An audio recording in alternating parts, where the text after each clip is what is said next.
These days, advertisements and sponsorships are plastered across the sports world. Everywhere you look, you're going to find one. On the uniforms, on the playing surfaces, all over the television broadcast. Hell, players are even getting brands tattooed on them. Perhaps the last sanctuary are the team names themselves, and an NBA owner tried to sell that. Picture this, it's a Tuesday night and the Chicago Nobody Out Pizzas the Huts are facing off against the New Orleans O'Reillys. Look, as far-fetched as that sound, it almost happened. There is an alternate universe where sports owners are permitted to sell their team names to the highest corporate bidder. I am Cheyenne Hollis, this is the Touchback, and today we're going over that one time an NBA team tried to sell its name to a corporation. But first, allow me to finish something. O'Reilly Auto Parts. My apologies, but if I don't hear the ow after the O'Reilly jingle, it just sort of like festers and haunts me and I just can't move past it. Anyway, the thought of a corporation or a business purchasing a sports team name, well, it seems kind of icky today, but by and large, this was a fairly standard practice as sports were growing and establishing themselves across the world. In fact, most franchises were actually named after companies who would either sponsor them for employees or simply own them outright.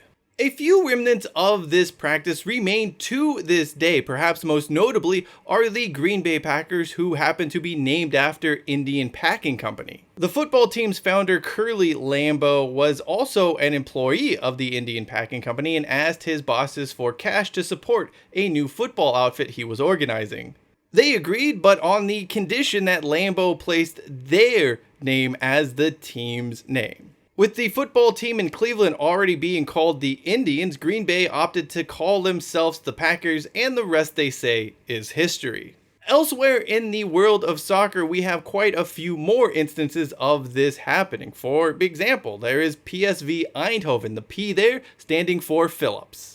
Then there is the Bayer in Bayer Leverkusen, which is for the pharmaceutical giant. In fact, the Bayer company logo can still be found as part of the Bayer Leverkusen team's soccer crest. Ultimately, this was a practice that fizzled out as sports and sports teams became businesses in their own right. A lot of franchises faced concerns about having a team in their name. These risked losing paying fans if they didn't like what that business sold. With ticket sales being the biggest income generator, teams needed to appeal to the largest audience possible, and that was almost always a city or region. That being said, corporate sponsorship of team names did persist in some corners of the world, like Japanese baseball, where almost all of the teams have had different businesses a part of their name over the years, most but not all. The 1990s did bring about a return of businesses sponsoring teams by having their brand included in the name. South Korea's top division soccer league, the K-League, found itself in pretty rough financial shape during the mid-90s, with many clubs needing bailouts to stay afloat. Corporations decided that they would exchange cash for naming rights, with firms like Hyundai and Samsung still visible in the K-League to this day. It is in Wales, though, where we find the most blatant example of a business just straight up buying the name of a team. Total Network Solutions was a computer/IT services company, and it acquired the naming rights to a Welsh league side in 1997. Total Network Solutions 4, Porthmadog 0. Unlike some of the previous examples, especially in the K-League, where it'd be a mashup of like a location and a company name and then a team name, this was just an outright purchase of the name. This Welsh soccer team became Total Network Solutions FC. And if I'm being honest, the company did get itself some pretty good publicity for doing this. The club was actually banned by UEFA from using their official name in Champions League qualifiers due to the European governing soccer body's own rules on sponsorships, which are all just extremely messy, coming from an organization rife with corruption. So instead of being Total Network Solutions FC, they just called themselves TNSFC. By the way, it's not like this team was actually playing in high-profile Champions League games. We're talking about the first-round qualifiers in places like Estonia and the Faroe Islands, but still, UEFA was having none of it. You have to protect the sanctity of the game. And they'll be dancing in the streets of Total Network Solutions this evening. In America, this wasn't really an option or even something on the radar until the Vancouver Grizzlies began exploring relocation options. The team's owner, Michael Heisley, was hemorrhaging money and looking to recoup anything he could. Arena naming rights, sponsorship deals, basically anything that could be sold would be sold. And that brings us to an interesting concept that somehow crossed Heisley's desk: selling the naming rights to the actual team. Of the finalists for the Vancouver Grizzlies relocations, Louisville and Memphis were seen as the frontrunners. Both had plans for new stadiums, both were markets with basketball tradition, and both had cashed up companies willing to put their name on any and everything related to a potential new NBA franchise in their hometown. In Louisville, Trion Global Restaurants, the parent company of Taco Bell, KFC, and Pizza Hut, was heavily involved in the relocation bid.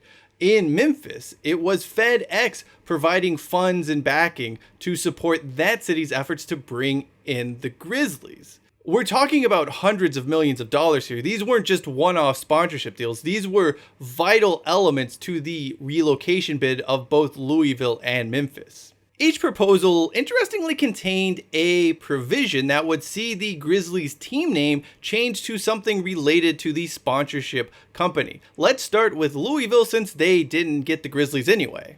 Trion Global Restaurants wanted the team to be called the Colonels if it was going to relocate there. That name, of course, comes with sort of a dual meaning. Obviously, it was the name of Louisville's former ABA franchise, but it was also a nod to Colonel Sanders, KFC's founder and de facto mascot. Perhaps more preposterously, the facility those colonels would call home was going to be known as the KFC Bucket. Oh man. That arena did get built even though Louisville lost out on the Grizzlies, and it is known as, I guess, the slightly less ludicrous KFC Yum Center. I mean, it's still a terrible name, but slightly better than KFC Bucket, I reckon. Eventually, Heisley and the Grizzlies opted for Memphis and its huge sponsorship arrangement with FedEx, which obviously has a huge presence there. As the franchise was working on its relocation proposal with the city of Memphis that would eventually be presented to the NBA Board of Governors, an interesting provision came to light. It turns out the team was planning on changing its name from the Grizzlies to the Express. Not because this was a cool name or what the fans wanted. Nope, it was due to the fact FedEx was willing to pay for this privilege, pay for this name, and they were going to spend handsomely to do so. The National Basketball Association eventually became aware of this plan and said, absolutely not, you're not doing that. Say what you will about former NBA Commissioner David Stern. He made some mistakes, he did some crappy things, no doubt, but he also wasn't willing to sell the sport down the river by doing something absolutely idiotic, such as selling a team's name to a corporation.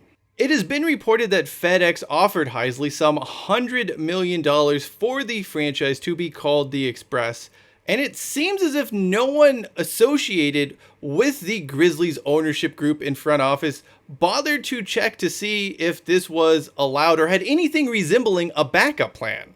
In fact, Heisley on several occasions referred to the team moving to Memphis as the Express, really signaling that there was no plan B, that they were all in on the Express. When the NBA rejected the team's plans in late May, no new team name was forthcoming. The Grizzlies' relocation plan that was submitted to the NBA contained nothing about changing the name for that first season in town, although it was noted that they would explore different names moving forward. FedEx couldn't get its hands on the team name, but it still has its brand all over Memphis Grizzlies basketball, including the new basketball arena that would be built in 2004, known as the FedEx Forum. This saga is one plagued by revisionist history and one that all parties have seemingly tried to distance themselves from, both in the immediate aftermath and in the years since. FedEx has always maintained the name change was a long shot, but if that was the case, why not check with the NBA before even making an offer?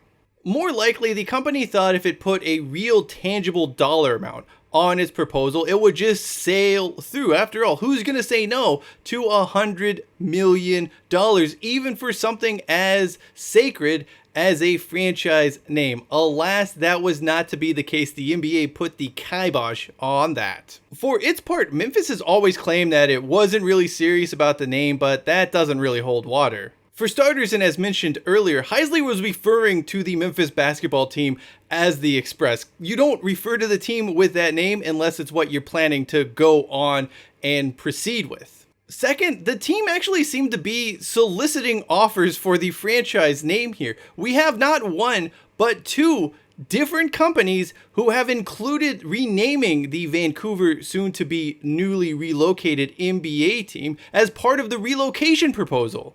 That indicates ownership was fairly serious about going through with selling the team's naming rights. Like, again, if it's a one-off, okay, maybe it was just something kicked around loosely and you were just exploring the option. But having it as part of two relocation bids, this is a trend here. There's no denying that clearly the Grizzlies knew what they were trying to do.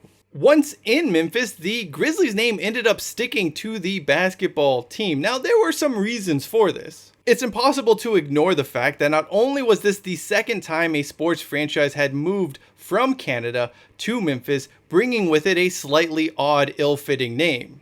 In the 1970s, the Toronto Northmen of the upstart World Football League moved from Toronto to Memphis, and they slightly altered their name to the Memphis Southmen. However, everyone sort of called them the Grizzlies because that was on their logo, and really no one liked the name Southmen. It's a terrible name.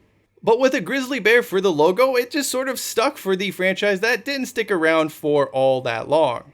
During their inaugural season in Tennessee, Grizzlies owners and the marketing department, they put out feelers with fans in the local community about changing away from the Grizzlies, but honestly, everyone in Memphis sort of liked the name and it just stuck. Even if this wasn't their intention, sticking with the name probably worked out best for just about everyone involved. I say just about everyone because, of course, owner Michael Heisley would have pocketed the name change fee of $100 million and, got to keep it when he exited the franchise in 2012. Meanwhile, the next ownership group would have been saddled with a corporate shill of a name. Look, Express is not the worst name for a professional sports team, but there's also no ignoring the fact that it was simply named after Federal Express, and selling a team name to a company, it's just a bad look. It was a bad look then, and it's a bad look today. That didn't stop corporations from trying, and eventually one would succeed a few years down the road in 2006. Over in the world of Major League Soccer, Red Bull would purchase the New York Metro Stars and rechristen them as Red Bull New York, although everyone calls them the New York Red Bulls. That original name did not stick at all. It also has served to highlight just how unsavory that practice is, and thankfully, corporations buying the names of professional sports teams hasn't taken off in the United States. Although the way things are heading, it does seem like a matter of if and not when another NBA team or otherwise in some other sport tries this again. And chances are it will be extremely, extremely gross. Thank you for watching this video. If you'd like to know more about the NBA ownership group that sold its arena name to a scam company, well, you just got to check out the video in the upper right-hand corner of your screen. Until next time, I am Trion Hollis. This is the Touchback. #take it out to the 25.